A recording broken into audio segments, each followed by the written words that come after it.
And welcome to our weekly webinar here at Pinnacle People Solutions about all things HR. We are about all things HR. For those who are joining us for the first time, my name's Bronwyn Pearson and I am from Pinnacle People Solutions. And our company provides human resource services, advice, support, solutions, strategies, specifically to regionally based small to medium-sized businesses and not-for-profit organisations. We are here to help you and your business adapt and thrive through what is particularly challenging times. And good evening, Joe. Lovely to see you. Lovely to see everybody on deck this evening. It's fantastic to have some familiar faces as well as some new attendees. So welcome, absolutely welcome. You can contact myself and my wonderful team anytime via Facebook, email or telephone, LinkedIn, goodness me, what have we also got? Website, you name it. So please don't hesitate to reach out. We'd love to have a chat with you. There's no obligation in doing that, chewing through the things that are of particular concern or importance to your business. Very happy to do that. So we made this decision a few weeks ago now. For those who've been with us since the beginning of COVID, you'll know that we were doing daily Facebook live updates to keep employers, their managers and their staff informed throughout COVID as to things that were changing and things they needed to be aware of, government regulation changes and a range of different things.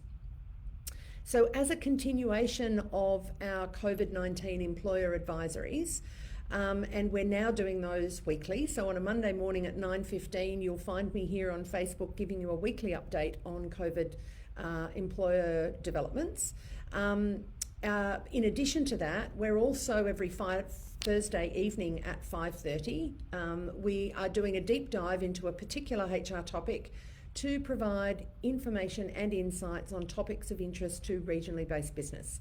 So here comes your opportunity. So if you have anything you'd particularly like to hear about, don't hesitate to get in touch with us. We had a lot of feedback and input from our listeners when we were doing daily Facebook Lives in terms of the topics that they were interested to know more about. Please continue to do that. And for anybody that's joining us for the first time, don't hesitate to get in touch with us. You can message us in the comments here, you can private message us, email, etc., phone. If you're watching this on Facebook, you can subscribe to receive notifications of when we're going live on Facebook by clicking the bell icon in the top right corner of your screen. You will never miss a HR update or webinar ever again if you do that. And the good news is that if you don't happen to be available at 5:30 on a Thursday or at 9:15 on a Monday morning for a weekly update, don't worry, because these are recorded. There is a fact sheet attached to them and they are popped up onto our not only our Facebook page but also our website and our YouTube channel. And I think we're also up there on LinkedIn as well with that information. So there's plenty of places that you can find the information afterwards if you can't get to us at the time, or indeed if there's something you want to go back and refresh on. So today's topic, I've put out there for today's topic the dreaded question that we're getting asked a lot at the moment, particularly in the last week, which won't be any surprise. Many businesses are asking the question, are we headed for lockdown again? And so today's topic poses the question, are you worried that we're headed for lockdown again? Now, of course, our colleagues in Victoria, that's exactly what's happened. And our consultant psychologist, Jessica, and her partner are in Metro Melbourne and they are on stage 3 restrictions again.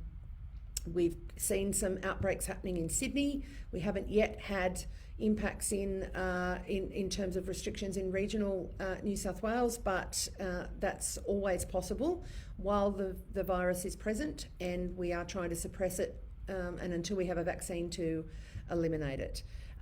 So I thought it would be important today to talk through some of the worry and the concerns that business owners are expressing about the potential for further lockdowns, particularly in New South Wales. Obviously, we're seeing that already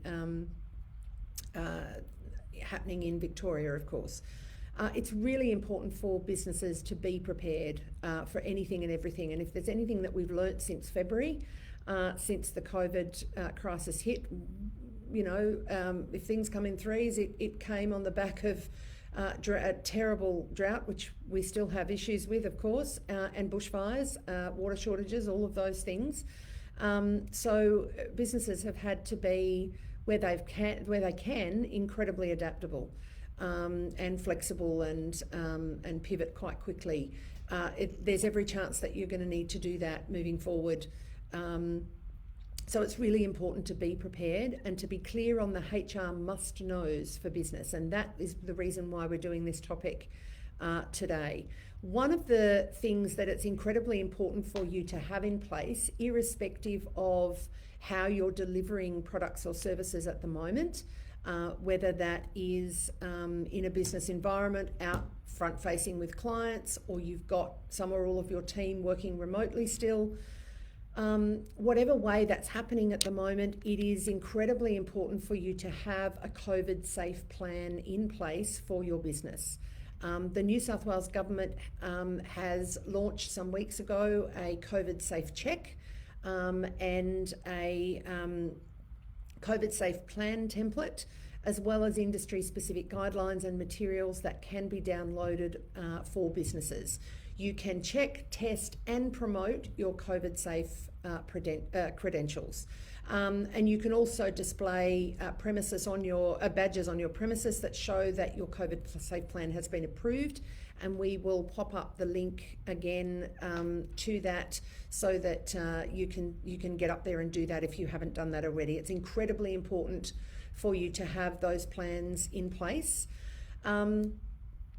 So one of the questions that is one for businesses at the moment is, what does work look like for you now? Balancing those COVID-19 safety rules that we still have in place for all of us as businesses, and that varies of course depending on the industry or sector that you're in.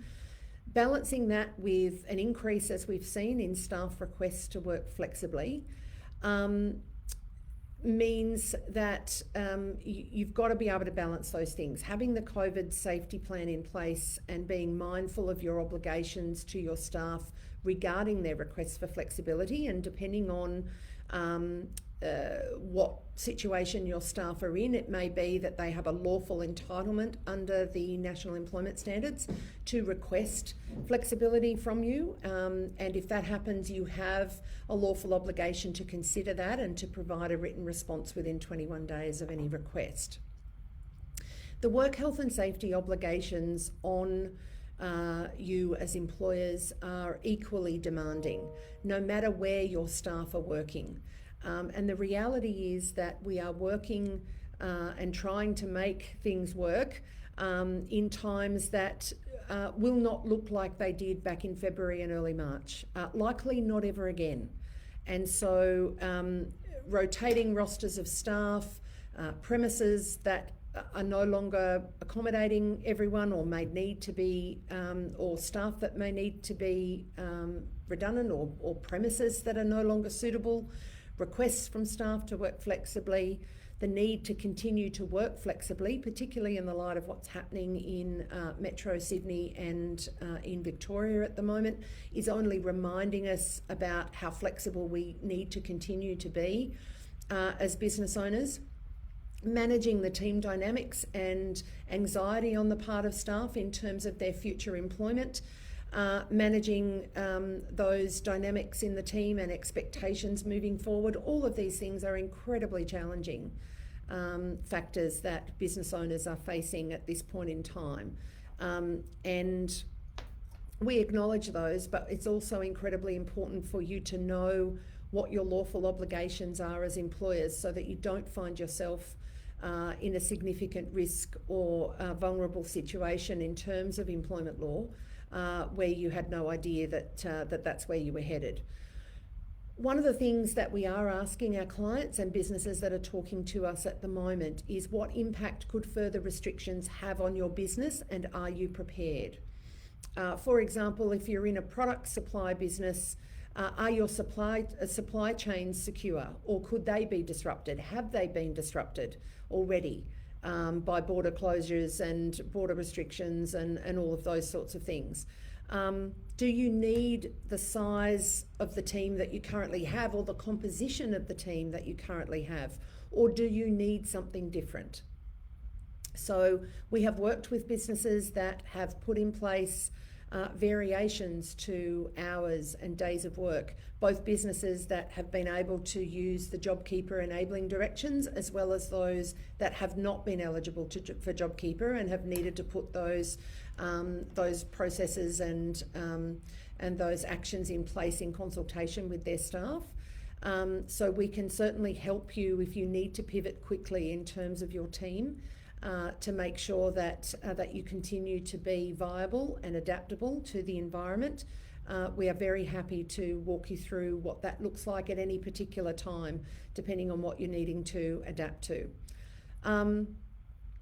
If you are looking to, or you have returned in part or in full to a premises, or you're looking ahead at that potentially, it's incredibly important, again, for you to know what your COVID-19 safety obligations are.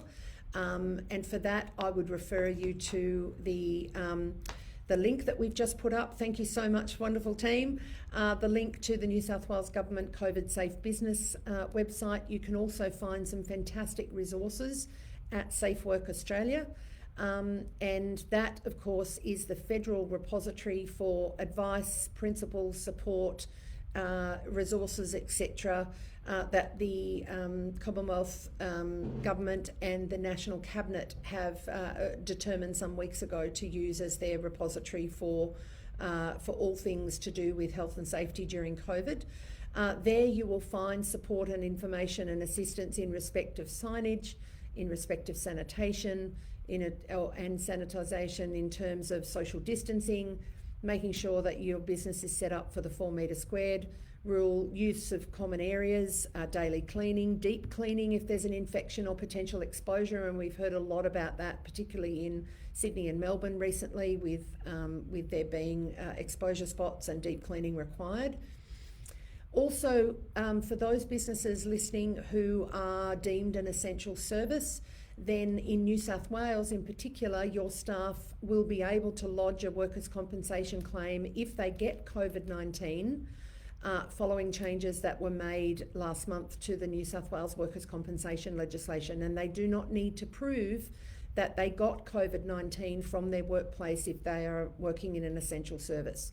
Now, that's incredibly important for businesses to remember, because it won't matter where the source of infection was. There will not be a need for a staff member in an essential service to prove that that infection came from their workplace, but they will be able to lodge a workers' compensation claim, and lost time injuries and illnesses associated with workers' comp, if your premium is over $30,000 a year, will definitely be premium impacting. So if you need to talk to us about what you can have in place to try and minimise yours and your staff risk, please talk to us. We'd be happy to walk you through that. So, and my wonderful team have just put up the Safe Work Australia link. Thank you so much, guys. I appreciate that very much. So the other thing, I guess, for consideration moving forward, particularly if your team, the construct of your team or where your team is going to be working from might change and have to change suddenly if we end up with further restrictions imposed again. It's important to consider what staff you might have in premises, if at all, what staff might be better working remotely, how do you, your staff and your managers feel about the possibility of ongoing changes, and it is possible that we may be on swings and roundabouts, not something that the federal or any of the state governments were looking to do, and are terribly concerned to avoid. But Melbourne is a classic, and Victoria a classic example of what can and may happen to any or all of us in business until we have an effective vaccine for COVID and treatments for COVID-19.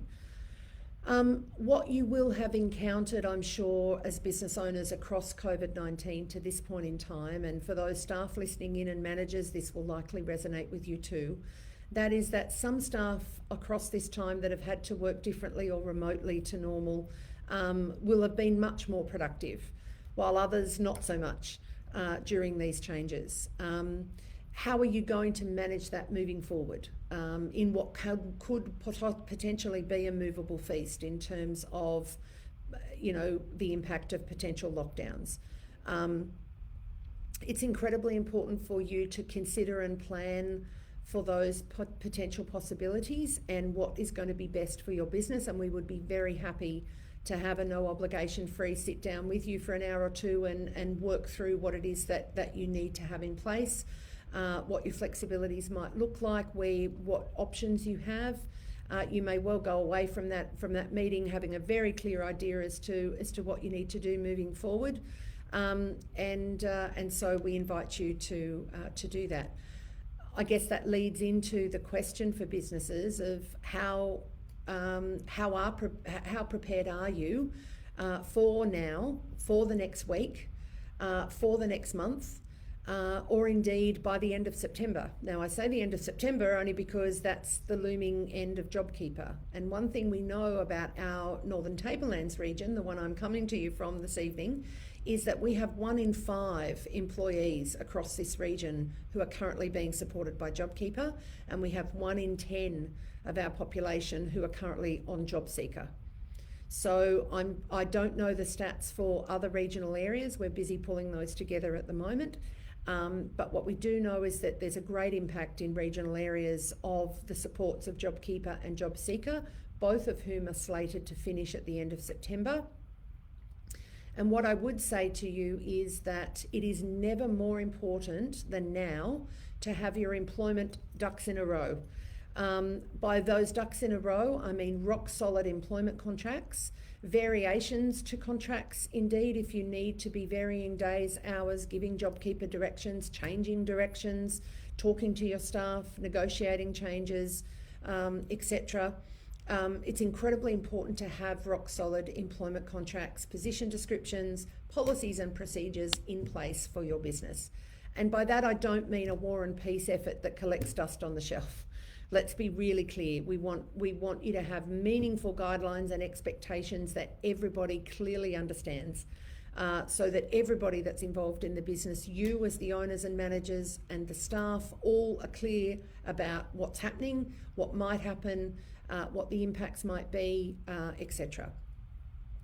We will know more next Thursday, the 23rd of July, about what may be happening post the end of JobKeeper and JobSeeker in September. We also will know next Thursday if there are to be any interim changes to either of those things ahead of September, because next Thursday we will have the government announcing potential employment support measures post JobKeeper and JobSeeker, as well as any changes to those between now and September.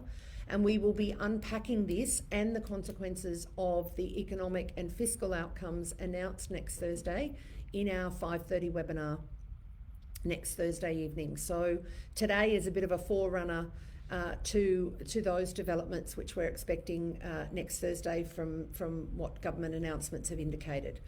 We have seen a week out from that today, the Prime Minister has announced, and there really is a marketing theme going on here, the Job Trainer package. So we've got JobKeeper, we've got JobSeeker, we had JobMaker, announced a few weeks ago, although we haven't really seen a huge amount of detail about that just yet. And now we have Job Trainer. Now, the good news for businesses listening to this who have apprentices and trainees is that almost 200,000 apprentices will have their pay covered by the federal government, and school leavers will be offered free training under a $2 billion investment to help support Australia's COVID-19 recovery. So the Prime Minister has announced today that the expanded wage subsidy job trainer scheme will be worth up to $7,000 a quarter. It's the first element of the second phase of recovery after JobKeeper is phased out in September. So this is the first element of the second phase we're expecting to hear more about next Thursday, and which next Thursday's webinar we'll do a deep dive into. We will know more, as I said, about the fate of the JobKeeper subsidy, which is currently $1,500 a fortnight before tax, and the doubled dole payments, otherwise referred to as Job Seeker, next week in the major economic statement. And the Prime Minister has already flagged specific support for some industries, including the airlines, for example. So we will expect to know a lot more and be able to bring this to you literally as it comes on Thursday evening next week at 5:30.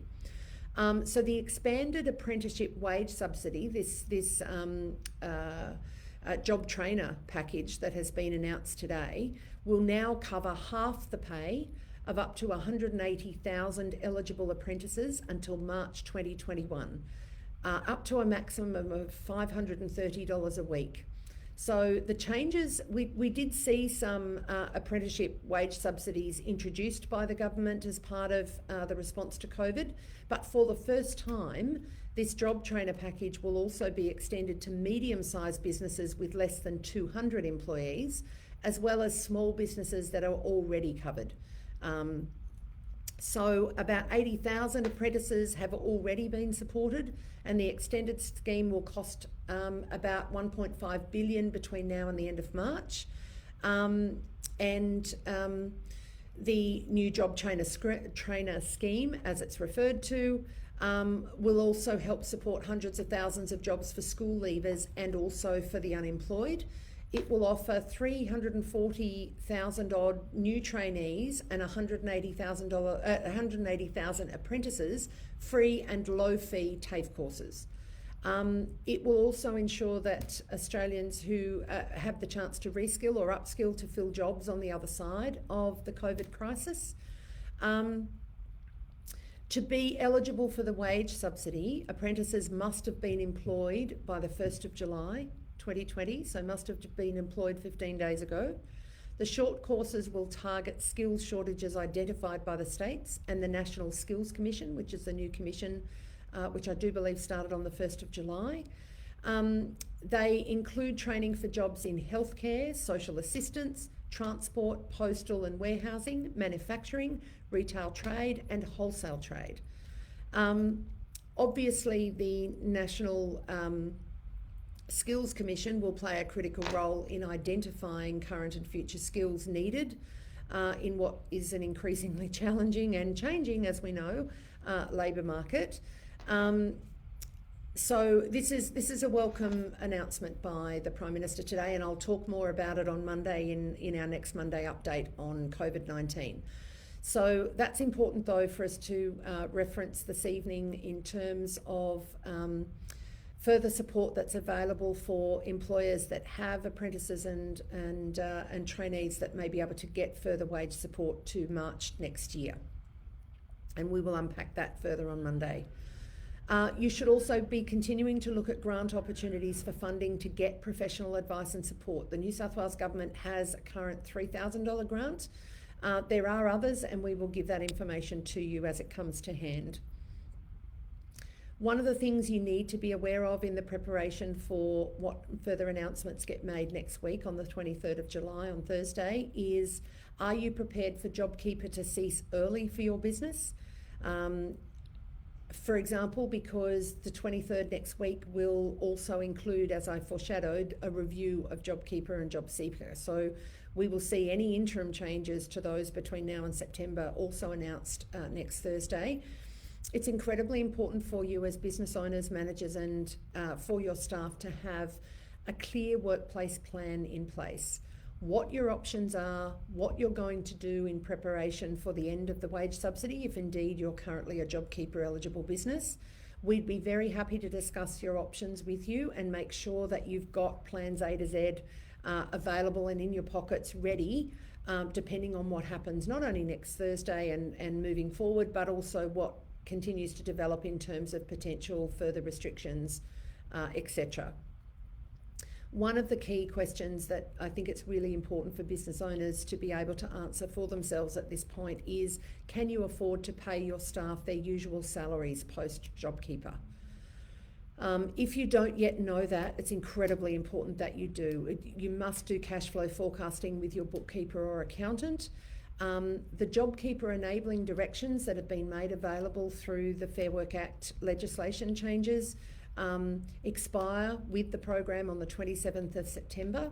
So any arrangements that you currently have in place or may be able to put in place between now and September regarding stand downs or changes to hours, locations, etc. made under JobKeeper will cease on the 27th of September. So you therefore, and may cease earlier if your eligibility for JobKeeper doesn't go through until the 27th of September.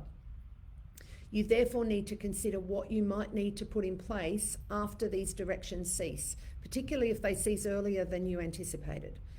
So talk to us again about your options. We'd be very happy to go through those with you and make sure that you have appropriate options available to you and in place or ready to put in place. The other thing you need to be aware of is that staff must continue to accrue their entitlements at their usual rate, so their pre-JobKeeper rate, even if their hours or days have been reduced under JobKeeper. So that's not the case if you've negotiated an agreement with your staff member or members under the Standard Fair Work Act provisions. And we've worked with a number of businesses who are not JobKeeper eligible who have done that. That's not the case for them with a negotiated agreement under the Standard Fair Work Act provisions, but it is the case for those who've negotiated under JobKeeper enabling provisions. The other thing you need to be aware of is that even if your staff take annual leave on half pay during this period, as per the provisions provided under the Fair Work Act, they still accrue their entitlements while on leave as if they were at the full rate of pay. So these are all things that we've discussed before, but they are important reminders considering where we're at the moment with COVID, the risks that we may have to go under further restrictions and that your business might need to further adapt. So it's important for you to be mindful and know about these things. What do you need to do to know if your business can survive past JobKeeper? So if you don't already know that, you need to talk to your accountant and bookkeeper and ensure you're clear about cash flow forecasting for your business. You need to be clear moving forward, not just in relationship to JobKeeper, but in relationship to the potential for further lockdowns and what impacts that may have on your business. You need to know what staff you can keep. Moving forward, you need to know what staff you want to keep. Moving forward, you need to know what your options are to temporarily or permanently change your workforce quickly and effectively. You need to be aware the potential pitfalls of moving from employees to independent contractors. Are they truly independent? So they are conversations we would also encourage you to have with appropriate expertise. You need to know your options in terms of stand down, redundancy, permanent or temporary changes to hours, days or locations that you might want to try and get agreement with staff on and plan for them so you're meeting your obligations. You don't want any nasty surprises by inadvertently not meeting those obligations. And the other question is, have you yet maximised the opportunities for your business to reduce overheads? Now, there are options, changes to staffing, but you've also got options still available to you in terms of negotiating and renegotiating leases, negotiating with suppliers, outsourcing, a whole range of different things that might be suitable for you. And have you fully explored your eligibility for grant opportunities at both the state and federal level? You need, as I mentioned at the outset of today's webinar, to be absolutely clear about your work health and safety obligations and that you are meeting those, especially during COVID-19. And we've given you those links to both the New South Wales Government COVID Safe Businesses site as well as the Safe Work Australia site. And finally, the big question for any and all businesses, and this isn't just COVID related, this is all the time related, do you have your best team moving forward? My advice would be to deal with any conduct or performance issues now and do so lawfully.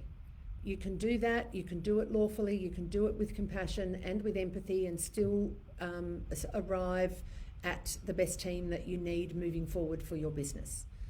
Some practical realities just as I wind up from today's webinar, and I haven't yet had any questions that have come up in the chat screen today, but any that do come to us, of course, I'm going to make sure to answer directly to you in the next 24 hours, or we will post answers as questions come up.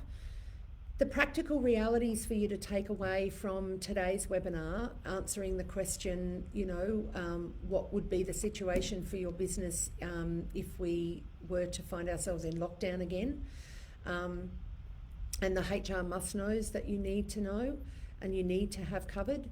Make sure you understand your obligations, first and foremost. If you don't, or you're worried that you may not, please talk to us. We can make sure that you do understand what your obligations look like and that you have prepared for them. Make sure that you're keeping the records that you need to keep, and that you put everything that you might do in terms of changes, agreements that you come to with staff, etc., in writing. That is incredibly important. Check all of your employment contracts. Make sure you have appropriately worded contracts in place if you don't have them, or if you're not sure whether what you've currently got in place is satisfactory. Beyond the lawful requirements that you have to have in place as far as letters of offer and records, have you got good termination clauses in place? Do you have post-employment constraints in place? Return of property, settling debts through termination pays, etc. Those kind of clauses which are important to have. Do you have good relevant policy on performance, on conduct, on redundancy, on work health and safety? It is really important, even and particularly during crises like this, to be dealing with performance or conduct issues now, doing so lawfully, to minimise your risk and maximise the benefits to your business. Because don't forget, the behaviour that you walk past is the behaviour that you accept. So it's incredibly important for you as business owners and managers and staff to be talking about this, and for managers and their business owners to be dealing with it. Make sure that you understand all your record keeping obligations and that you're meeting them. As I said, make sure you have robust contracts, policy and procedure in place. And if you are unsure about anything that I've spoken about this evening, or any of the things that I've recommended in terms of practical realities for your business, please get in touch. You can have an obligation-free meeting with us to talk you through where you're at and where you might need to be and the options for between then and now. We'd be very happy to help you. So that brings us to the end of our webinar this evening. There are a lot of businesses at the moment who are very anxious, some who've already been impacted by restrictions being increased in Victoria and potentially so in New South Wales. This COVID situation is tenuous. The suppression strategy is we're throwing everything at it but the kitchen sink as a society and as a government, and as governments. But we are going to have to be in a position to be able to respond to things that to some extent are going to continue to be out of our control. So thank you so much for joining us this evening. We are delighted, as always, to have you with us in our weekly webinar. This video will remain online. The video of this evening's webinar will remain online on Facebook, on LinkedIn, on YouTube, and on our website. If you'd like to catch up or you'd like to watch it again later, we will also be producing a fact sheet based on the information provided that you will be able to download from our website shortly.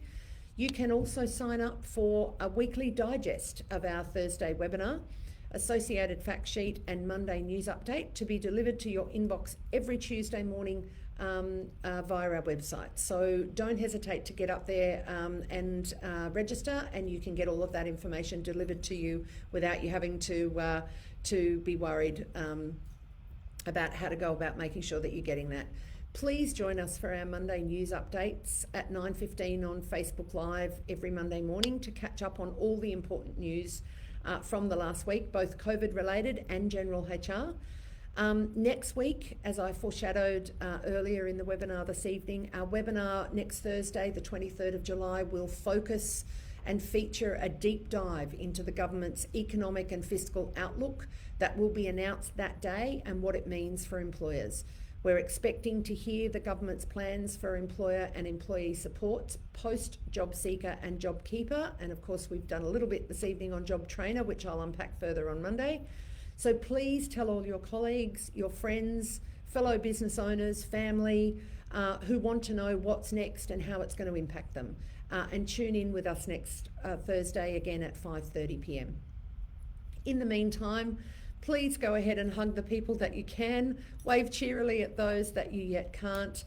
Stay safe, please stay socially distant, wash your hands, and we'll really look forward to seeing you for our next COVID-19 update on Monday and for our next webinar next Thursday evening, the 23rd of July at 5:30. Good evening and take care.